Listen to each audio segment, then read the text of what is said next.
Aqui estamos nós para a nossa reunião de estudos e reflexões junto à doutrina espírita.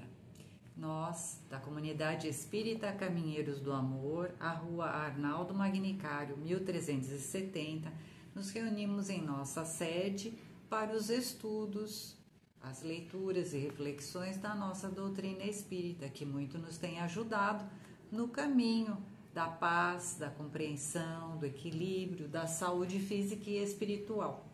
E também, através dos nossos vídeos, vamos disponibilizando esse mesmo estudo, essas mesmas reflexões. E aqui estamos nós para mais uma dessas oportunidades. Mas antes de começarmos, vamos pedindo a bênção do plano espiritual, a bênção do Mestre Jesus e a permissão do Pai, que sempre nos concede a oportunidade do esclarecimento, a oportunidade do conhecimento de suas leis, do seu amor, para que assim possamos viver mais em paz conosco mesmo, com o nosso semelhante e com tudo que nos rodeia. Então, assim, com muito amor, com muita fé em nosso coração, pedimos a bênção desses mensageiros da paz e do amor, que as lições que são trazidas a todos nós através dessas comunicações do plano espiritual junto à doutrina espírita, abençoem o nosso caminho, encham-nos de luz e assim, com mais calma, com mais boa vontade, vamos podendo trilhar essa caminhada com mais segurança, sem correr tantos riscos, sem nos machucarmos e sem machucarmos ou magoarmos o nosso próximo, aprendendo a ser bons filhos de Deus, praticando a caridade onde quer que nós estejamos. Assim, agradecemos ao Pai por mais esta oportunidade e pedimos a Ele sua bênção para os nossos lares, para os nossos familiares, para todos os irmãos que vão conosco no trabalho, nos estudos, nas conduções, que possamos ser nós esse dínamo de energias positivas, a contagiar o nosso semelhante, sempre com um olhar amoroso. E assim, vamos começando então os nossos estudos. Hoje nós estamos aqui com o nosso Livro dos Espíritos, é o capítulo 1 do livro 3º. Nós vamos começar a ver as leis morais. E aqui nesse começo desse livro 3º, até é bom a gente relembrar algumas condições, né, do Livro dos Espíritos, esse livro tão importante para nós, porque ele é a coluna mestra da doutrina, da codificação espírita, né? Dentro do Livro dos Espíritos, nós vamos encontrar as bases de todos os outros livros. Aqui, dentro do Livro dos Espíritos, está lá o germe, né, as diretrizes do Livro dos Médiuns, do Evangelho segundo o Espiritismo, da Gênese, do livro Céu e Inferno. Quando a gente vai lá no índice do livro, a gente vai até poder mais ou menos visualizar isso. Então, no primeiro livro, a gente encontra as bases da Gênese. No segundo livro, as bases do Livro dos Médiuns. No terceiro livro, o Evangelho segundo o Espiritismo, que é esse que nós vamos começando agora. Então, a partir de agora, nós vamos entrar em assuntos aqui dentro do Livro dos Espíritos que vão ser desdobrados lá no Evangelho segundo o Espiritismo. Então, terceiro livro, eu estou falando desses livros tudo dentro do Livro dos Espíritos, né? São repartições aqui dentro. O quarto livro, dentro do Livro dos Espíritos, a gente vai ter assuntos que estão desdobrados lá dentro do livro Céu e Inferno. Então, esse livro aqui para nós, ele é importante, por isso que dentro das exposições, né, espíritas, dentro do estudo, a gente traz o Evangelho, sem dúvida nenhuma, porque ele é o código moral, ele ali traz os ensinamentos do Mestre Jesus, explicados à luz da doutrina espírita, então é fácil para a gente compreender. e depois colocar em prática. E o Livro dos Espíritos vem junto ao Evangelho porque ele é essa coluna mestra que dá para a gente sustentação, né? Dá para a gente esse conjunto de conhecimentos que vão fortalecer a nossa fé, nos dar certeza, porque amplia o nosso olhar e nos mostra a obra do Pai, né? Essa obra maravilhosa. E dentro da doutrina espírita, nós precisamos sempre lembrar que são os espíritos que trazem todas essas comunicações. O Kardec, ele organizou essas comunicações e colocou-as em livros, mas toda essa informação, todo esse conhecimento foi trazido por espíritos elevados, organizados pelo Mestre Jesus, né? Essas informações não partiram de um encarnado, partiram de espíritos lá do plano espiritual, que pela misericórdia do Pai, né, foi permitido eles mandarem as informações e os conhecimentos para a nossa humanidade terrena, para que pudéssemos avançar um bocadinho mais, né? A gente então tem essa bênção, né, esse presente de Deus conosco, que é a doutrina espírita, né? É importante a gente sempre lembrar isso, porque às vezes a gente começa a querer, né? Ah, não, mas não é bem assim. Não, é assim, porque foram os espíritos que trouxeram essas mensagens. A gente não tem o poder de modificar, né? É obra do Pai, né? Muito bem. A doutrina espírita em si, então, ela traz pra gente 3 aspectos, que é outra coisa importante da gente falar.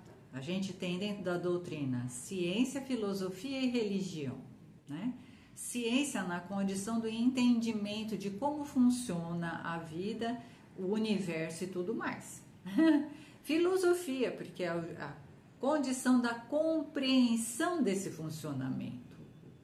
O que sou eu, né? O que estou fazendo aqui, o que é tudo isso que me envolve, né? Que me cerca. O que é Deus?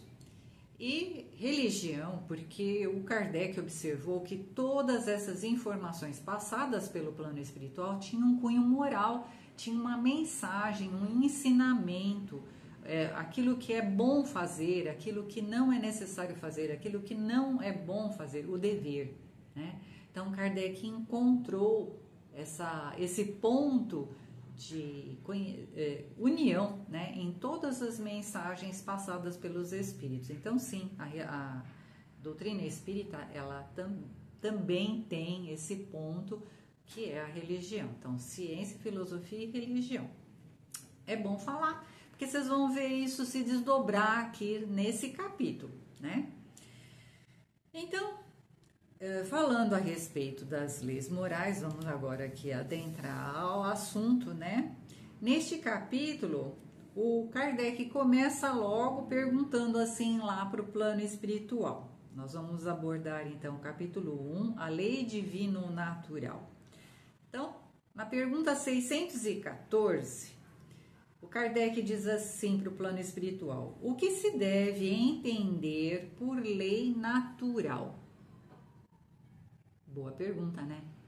Porque lei divina ou natural, o que faz parte dessa lei, né? Então, os espíritos vão responder.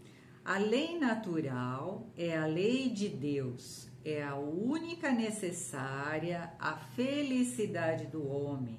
Ela lhe indica o que ele deve fazer ou não deve fazer, e ele só se torna infeliz porque dela se afasta.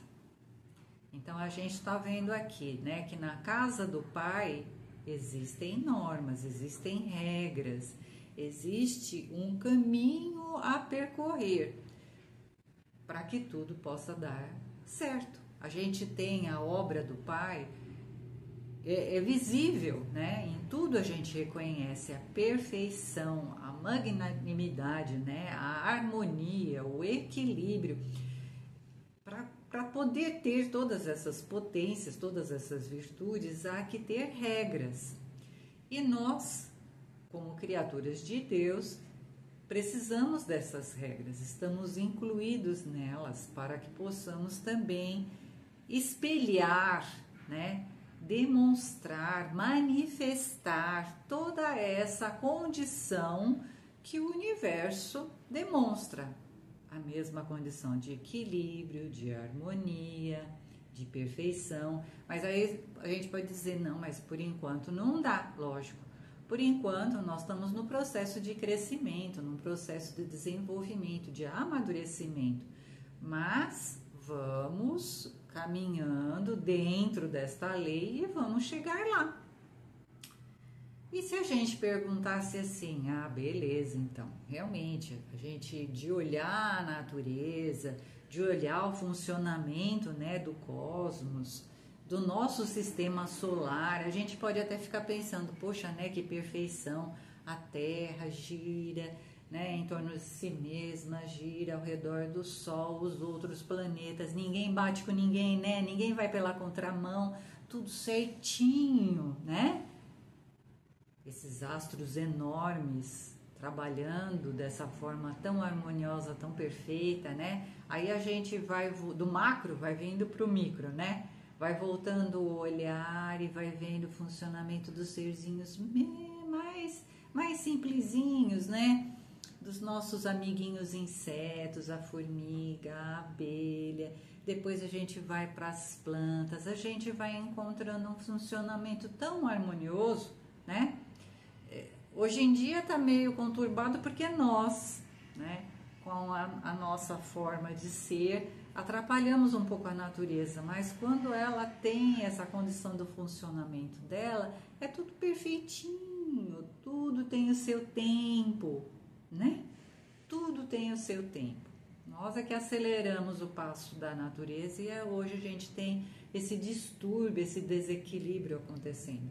Mas é só olhar, né? Olhar os pássaros, a gente vai encontrar uma harmonia, um equilíbrio maravilhoso.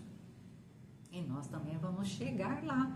Estamos aprendendo. Por isso que temos o Mestre Jesus. Por isso que já tivemos tantos outros mensageiros de amor aqui conosco. E vamos continuar a ter. Porque o Pai não desampara as suas criaturas. Nós somos seus filhos e a gente precisa confiar e fazer, né? Porque a gente, quando lê as mensagens, diz assim, nossa, mas é óbvio que tinha que ser assim, é óbvio que eu tinha que fazer. Só que chega na hora a gente não faz, né? O simples, tão simples e tão óbvio, fica muito difícil às vezes dentro da nossa cabeça. Porque a gente cria hábitos, comportamentos e a gente precisa quebrar com eles. Mas vamos seguindo aqui na sequência do Kardec. Kardec pergunta, a lei de Deus é eterna? Responde o plano espiritual, é eterna e imutável e perfeita, poderíamos acrescentar, né? Como o próprio Deus. Então, sim, a lei de Deus ela é eterna, perfeita, imutável, né? E a lei de Deus, ela engloba tanto as leis físicas que regem a matéria, quanto as leis morais que regem o nosso comportamento para conosco mesmo, para com o semelhante e para com Deus, que é o nosso dever moral. Então, se a gente quisesse perguntar, né, dentro desta lei que é imutável, que é eterna, que é perfeita, o que nós vamos encontrar? Nós vamos encontrar as leis que regem o mundo físico, por exemplo, a lei da gravidade, que mantém todas as coisinhas presas aqui, né, no planeta Terra, porque senão a gente saia voando pelo espaço. Newton nos ajudou a entender a lei da gravidade, né? A gente tem a lei da atração, são as leis físicas que são do conhecimento da ciência, da química, da biologia. Então, dentro das leis divinas ou naturais tem essas leis e tem as leis morais, que a gente vai aqui conhecer mais a fundo. Que leis são essas? Mas são as leis que regem o nosso relacionamento para com Deus, o nosso Criador, o nosso Pai, o nosso relacionamento para conosco mesmo, entendendo quem somos e como vamos cuidar de nós, e no nosso relacionamento para com o outro que vai conosco, como viver com esse nosso irmão. Então, as leis divinas ou naturais englobam tudo isso. Englobam também o funcionamento do plano material, a matéria com o plano espiritual, as suas relações, enfim, tudo que existe, né? Muito bem. A outra perguntinha do Kardec. Deus teria prescrito aos homens, numa época, aquilo que lhes proibiria em outra? Ou seja, ele está dando assim um jeitinho para perguntar. As leis de Deus são mutáveis, elas mudam de tempos em tempos? E aí a resposta do plano espiritual. Deus não se engana. Os homens é que são obrigados a modificar as suas leis, que são imperfeitas. Ou seja, as leis de Deus são eternas e imutáveis. As leis humanas é que mudam, porque aquilo que é certo aqui no Brasil não é certo lá em Dubai, assim como coisas que acontecem lá em Dubai, que são certas, não é certo aqui. E assim outros povos, estou dando um exemplo, né?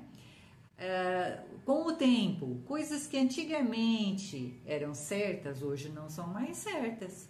Não é assim? A gente está vendo hoje todo mundo se questionar uma porção de coisas, não é? As coisas vão mudando com o tempo, com o progresso. A lei humana, ela tem essa coisa de ser mutável, ela vai numa progressão. A lei divina não, a lei divina ela é permanente, por isso que ela é perfeita, tá? Mas, continua o plano espiritual, as leis de Deus são perfeitas. A harmonia que regula o universo material e o universo moral se funda nas leis que Deus estabeleceu por toda a eternidade. Outra perguntinha. O que as leis divinas abrangem? Referem-se a algo mais do que a conduta moral? Então, a gente até já falou, mas o plano espiritual vai responder. Todas as leis da natureza são leis divinas, pois Deus é o autor de todas as coisas. Sim, Ele que é o Criador.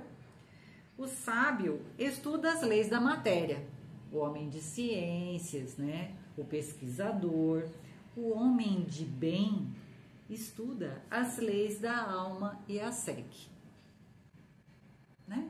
Agora, não que o homem, o cientista, o pesquisador não seja um homem de bem, né? Mas ele quis dar aqui uma comparaçãozinha.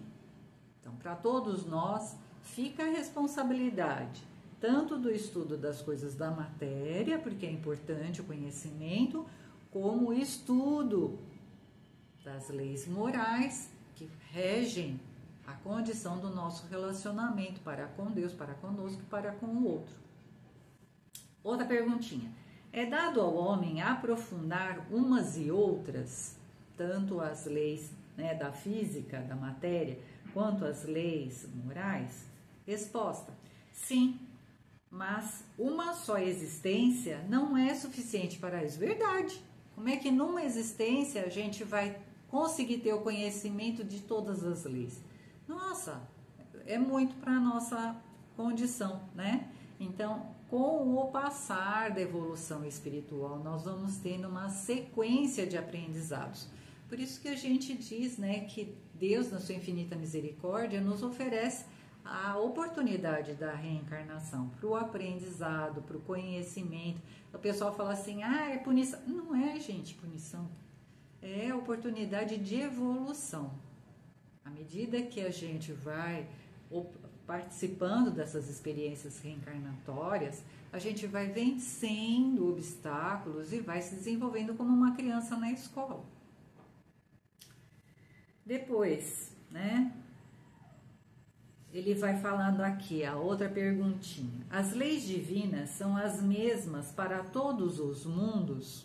Uma coisa que a gente poderia perguntar, né?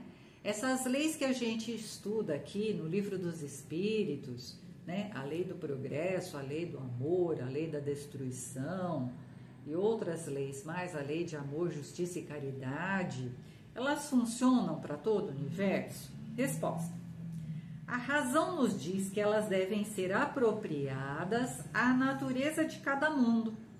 Sim, porque cada mundo, cada planeta tem uma qualificação espiritual. O planeta Terra ele já foi um plano, né, primitivo. Nós estamos num plano de provas e expiações. Vamos passar para um plano de regeneração. Nós estamos numa sequência evolutiva. As leis divinas, elas vão cobrar do homem primitivo que viveu aqui no plano primitivo a mesma coisa que vão cobrar, que essas leis vão cobrar dos homens que estiveram aqui encarnados na Terra no plano de regeneração? Lógico que não. Não é? Seria injusto. É a mesma coisa que você cobrar de uma criança que está lá no infantil a tabuada lá do 9, do 8, né? Ou então as expressões de trigonometria, que é lá para o fundamental, né? Não dá para cobrar. Então, as leis divinas, elas são eternas, imutáveis, mas elas vão ter particularidades, né? Vão ter pesos diferentes para cada graduação dos mundos ou dos planetas, de acordo com a evolução espiritual dos seus habitantes. Certo? E é isso que ele diz, então. Essas leis divinas devem ser apropriadas à natureza de cada mundo e proporcionais ao grau de adiantamento dos seres que a habitam. E de tempos em tempos, como a gente tem no Evangelho segundo o Espiritismo, como nós falamos, né? Nós estamos no terceiro livro, do Livro dos Espíritos, e dentro desse terceiro livro nós vamos estudar bastante coisas que depois aqui neste livro vão ser desenvolvidas. Então, se a gente for pegar, eu peguei algumas, né, das passagens, porque Jesus, esse mestre querido, veio chamar a gente a atenção para essas leis, né? Então, o primeiro capítulo do Evangelho segundo o Espiritismo, a gente abre e dá de cara com o título: Não vim destruir a lei, né? E aí é uma fala de Jesus. Tá aqui: não penseis que vim destruir a lei ou os profetas. Não vim para destruí-los, mas para dar-lhes cumprimento. Porque em verdade vos digo que o céu e a terra não passarão, até que não se cumpra tudo quanto está na lei, até o último J e o último ponto. Então, na verdade, a humanidade, ela sempre entendeu e percebeu que há uma força maior que rege, né? E sempre entendeu que há sim um dever a ser cumprido. E que quando a gente não cumpre com o nosso dever, algo vem nos incomodar e vem nos levar de volta para o roteiro certo. Então, aqui, quando Jesus fala não vim destruir a lei, aqueles povos da antiguidade que vinham lá desde Abraão, que foi o primeiro homem que falou de Deus, depois com Moisés, eles tinham já uma sequência, né? Porque tinham lá os profetas, tinham aqueles homens que falavam, porque mediunidade sempre teve, né? Então trazia-se mensagens, né? Falando daquilo que era o certo fazer, daquilo que se devia fazer. Então, lá da antiguidade vem vindo todas essas informações. Depois com Moisés traz lá os 10 mandamentos, né? Que é o princípio lá da lei divina, né? Na época de Moisés. Aí a humanidade vai avançando, porque a gente vai vendo isso, as leis de acordo com o avanço moral da humanidade. Aí temos lá Moisés até teve que acrescentar uma lei civil, que era a lei mosaica, olho por olho, dente por dente. E passa-se o tempo, vem Jesus, exatamente para trazer a lei de amor, de caridade, para que a humanidade saísse da lei de Italião, do olho por olho, dente por dente, e avançasse para um novo período, um período de luz, um período de amor, o período da prática da caridade. E aí ele ainda fala, eu não vim destruir a lei e os profetas, né? Eu vim dar continuidade. Então Jesus ali naquele momento, ele pega todas aquelas informações e traz para a gente o essencial, que está mais para frente um pouquinho, né? Aqui no outro capítulo, deixa eu ver, a gente viu o capítulo 1, e aí no capítulo 15, fora, o maior mandamento, fora da caridade não há salvação, né? É o nome desse capítulo 15. O maior mandamento é um encontro de Jesus com os fariseus. Mas os fariseus, quando viram que Jesus tinha feito calar a boca aos saduceus, se juntaram em conselho, e um deles, que era doutor da lei, tentando, perguntou-lhe: Mestre, qual é o grande mandamento da lei? Jesus lhes disse: Amarás o Senhor teu Deus de todo o coração, de toda a tua alma, de todo o teu entendimento. Este é o maior e o primeiro mandamento. E o segundo, semelhante a este, é: amarás a teu próximo como a ti mesmo. Esses dois mandamentos contêm toda a lei e os profetas. Então, a gente trouxe o primeiro capítulo, não vim destruir a lei, mas dar-lhe cumprimento. E aqui, no capítulo 15, Jesus dá a diretriz correta, né? O que é que ele vinha trazer, qual é o cumprimento da lei que ele vem trazer. Aí, mais para frente um pouquinho, no capítulo 17, Sede Perfeitos, nós vamos encontrar bem no comecinho, caracteres da perfeição. E aí é Jesus falando: Mas eu vos digo, amai aos vossos inimigos, fazei o bem aos que vos têm ódio, e orai pelos que vos perseguem e caluniam, para serdes filhos de vosso Pai que está nos céus, o qual faz nascer o seu sol sobre bons e maus, e vir chuva sobre justos e injustos. Porque, se vós não amais senão os que vos amam, que recompensas haveis de ter? Não fazem os publicanos o mesmo? E se vós saudardes somente os vossos irmãos, que fazei nisso de especial? Não fazem assim também os gentios? Sede vós logo perfeitos, como também perfeito é o Pai Celestial. Então aqui ele dá para a gente já a condição, né? O que é que a gente tem que fazer, qual é o nosso dever, como devemos fazê-lo. Por isso que a gente tem mesmo, né, essa condição da necessidade do estudo, do esclarecimento. Vamos pedindo assim a bênção desses amigos espirituais, que nos animem, que nos estimulem a buscar essas informações, principalmente na hora da dúvida, na hora que a gente se deixa levar pelo desespero e pela dor, que a gente busque o mestre. As comunicações desses amigos espirituais que estão à nossa disposição, né? E com fé, com força da nossa boa vontade, da nossa coragem, com calma e discernimento, a gente há, sem dúvida nenhuma, de conseguir passar por todas essas situações. Assim, então, que o Pai nos abençoe, nos ilumine e seguimos em frente. Que assim seja, graças a Deus.